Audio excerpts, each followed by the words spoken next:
Hey, everybody, welcome back to Mom Can I Have Another Dollar? We're playing Afterburner. I'm Don Imus in the morning. What? It's spelled with a U. What? Go on, Kyle. I want to hear more about post-coital flaming or whatever this game's called. Post-coital flaming, yeah. Your favorite game. They call that syphilis. That's the home of syphilis. North America. American made. Remember? No. Okay. I'm so confused. Keith said so many words that were funny and I didn't have Choose a plane. proper Choose reaction. a plane. Didn't Choose have a any plane. proper I'm going to do the strike eagle. Unlike I, who has to choose a plan. Hasn't that been your option for like the last 20 years? To choose any How come kind of that plan? man was gyrating and turning into a fucking rainbow? Wait, what? What See, are you talking about? that's the problem. Is it's been an option up until now. And now I have an excuse, actually, because of the society collapsing. Wow, that was really a lucky break for me, huh? Now, whenever people ask why I haven't done shit in a year, it's like, well, I had lots of stuff lined up, but, the virus and all. And they're like, oh, yeah. If anything, I get bonus points because presumably I tried and I was frustrated at every opportunity. If only they spoke to you for at least 2 seconds, they would understand. No, that's true. No. They would say, oh, he's mentally incapable of getting work. That'll be too late by then. They've already given me the benefit of the doubt. And that's first is worst, as they say. How many never get a of your parents' friends have you seen since coming back? And like, oh, Keithy boy, or zero. Whatever. Oh, there's no fucking friends here. What do you think? We live in a commune or something? It's a suburb. Didn't your dad get COVID by playing hockey or some shit? Yeah, but I wasn't at the fucking hockey game. That's not how I got it. He brought it home with him. That's how right. That's what I'm saying. He has friends that you've seen in like another town. No, that's like a town away. Wherever there's a hockey rink. There's not a hockey rink here. Why the fuck still exist? Yeah. Yeah, but presumably your parents are out and active and they're seeing people. They were empty naked nesting. women They're so happy about it. I never encounter those either. The point I'm trying to make: has anyone seen you and been like, "Oh, Keith, you're back"? How did everything work out for you? And then this is the third time it's happened, so now they're just like, "Oh, Keith, you're back. I'm so sorry." No, but I don't know anybody here, Kyle. I don't know anybody here. Why would you go back then? Because I don't have to. He's living for free. Yeah, duh. Isn't that already an episode title? We can't say that one again. That was what you wanted to be on a nonsense T-shirt. I want to be alive for free, or something like that. That was before I got married and had a house, and Keith was someone I thought was responsible. I am responsible once in a while under very selective circumstances. Usually not. Yeah, I fix my brakes. That's not responsible. It is. Well, it's better than crashing into a wall and dying and being cool. That would be more responsible. Running your motorcycle through the front door of a diner downtown and ruining someone else's business and being too dead to have to pay for it. Careening through the window of a Waffle House and disrupting their daily shooting. Well, you live in Massachusetts, not in Tennessee, so it's not that big of a deal. If I crashed while I was still in Florida, Kyle, keep up. This is a hypothetical. It's straight up only play Waffle style. Houses get shot up in every state of the union, so that's their business model. So it's not only do they have the Waffle House Index, where to tell how bad a storm is, but there's also how normalized your town is how often that Waffle House gets shot up. You live in a two hold up Waffle House town. That's that's pretty safe. Waffle House Index B. Yeah. Wow, that's a really safe ones for crime. The WHMI, the Waffle House Mortality Index. Wow, you live in a neighborhood where a Waffle House only gets shot up twice a year? That's pretty goddamn good. Fancy. Mr. Moneybags over here. Look and at they this do guy. that like pinkies out, making fun of you for being so hoity-toity. Yeah. What do you mean the Waffle House gets shot up twice and that's good? Oh, my Waffle House gets shot up twice a month. Oh, what? Fuck.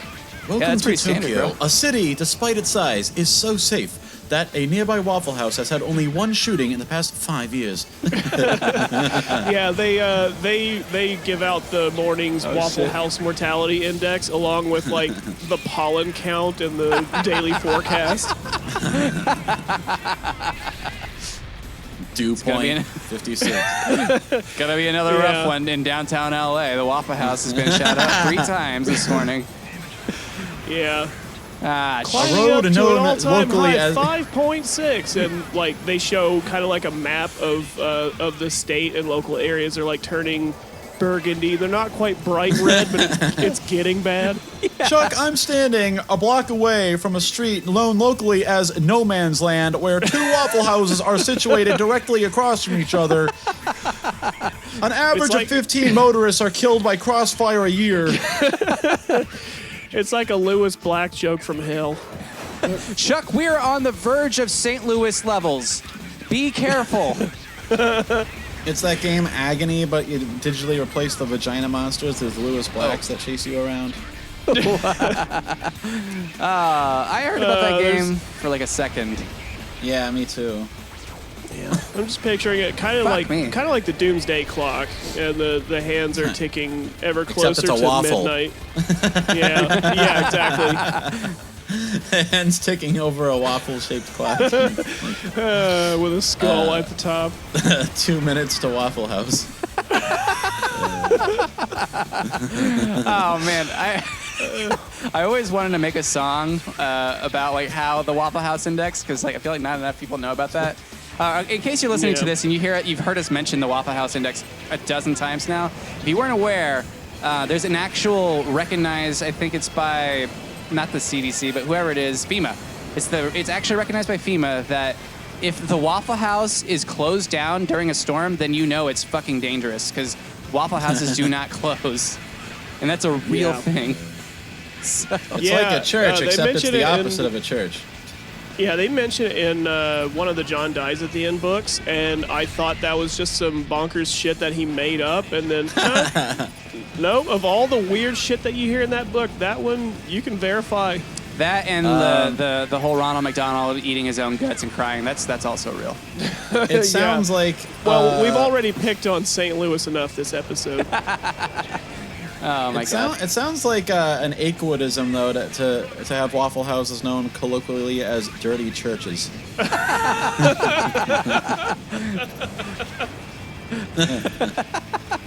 And yet so perfectly fitting. Yeah. Why wouldn't it be? Well, you know, and they are a little different from city to city. Like, oddly enough, the one that got shot up right down the road from me, I thought was actually pretty nice for a Waffle House. I had gone there quite a few times. But when I was growing up in Ohio, the one that we had in town, again, not where I actually lived, but across the river where everything actually is. Right. That one, I remember that was the place that helped me form the opinion that Waffle Houses are built dirty and are staffed entirely by ex-cons. Oh, yeah. Well, I mean, growing up in Southern California, my first experience with a Waffle House in Texas, like we couldn't believe it that like the waitress comes out smoking a cigarette. She's like, "What do you all want, hon?" We're like, "Oh, fuck, okay." It's like a King of the Hill caricature. Yeah, it's considered a particularly clean location if they don't put out the cigarette on your table. On your fucking forehead. I do remember that my dad's exact reasoning on like being excited and like wanting to go to a Waffle House is because it was delightfully, you know, low class and dirty. So like I guess so it's that kind of like one of those crab shacks where they berate you and like make fun of you and stuff. Except that's not a gag. That's just how those people act. Nick, what you're describing is called middle school. Oh they have a name for it. Well, like, yeah, so I'm surprised that Kyle's Waffle House experience is basically the song Ordinary People by Pulp. And that Nick is apparently subject to abusive crab shacks. I don't know, maybe... Yeah, maybe living on the coast as I do. Why a crab shack? Like, where did that come from? I mean, you've undoubtedly at least seen one of these places with a somewhat crude name like Krabby Dicks. I've heard of like Dick's Last Resort. Like that. Yeah, Krabby Bill's and Dick's Last Resort, all that shit where you go in and the whole shtick, for whatever reason, is the staff makes fun of you. And yeah, they're like kind of crude. Every time they come out, like, they come out to ask for your order, and much like a Waffle House, they'll ask you, what the fuck do you want? And so on and so forth. I remember going to one when we were on vacation, and this place specifically, their gag was when you walk in the door, they'll make this big, like, paper hat that they put on you, and they'll write, they write something mean on it. Like, harmlessly mean. Like, they're not writing fuck face on a cone of paper and stapling it to your forehead. I don't understand this concept, Nick. What are you saying? Yeah, like I remember there was one guy who came in and he was balding.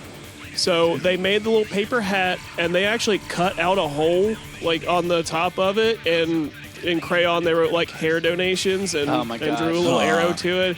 Like, that was actually pretty clever. You got him.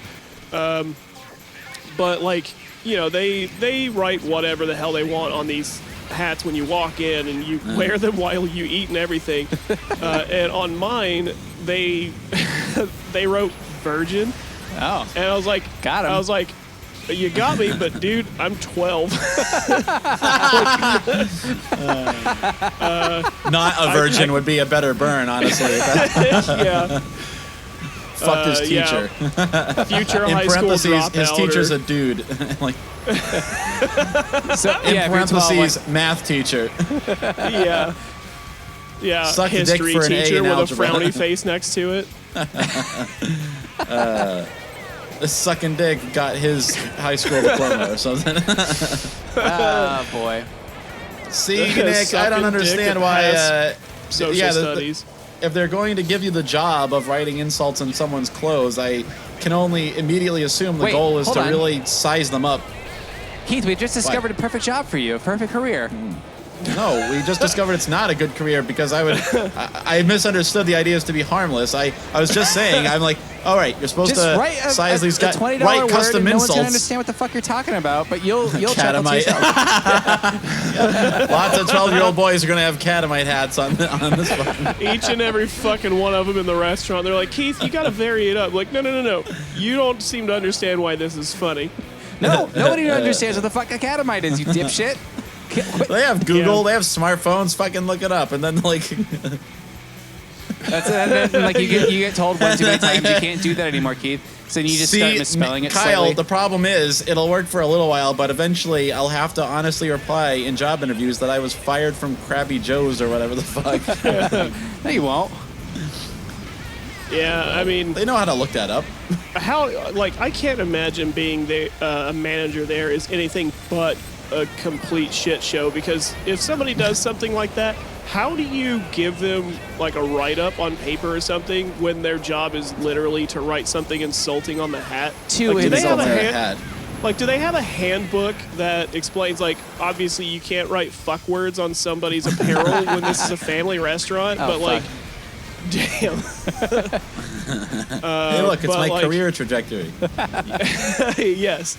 But you can see the path, but you just flew straight into the wall. Right, but then that was the joke.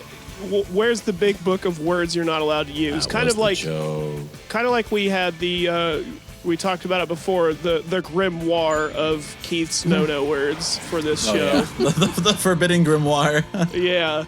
Perfect. Speaking of forbidden grimoire, the show is over.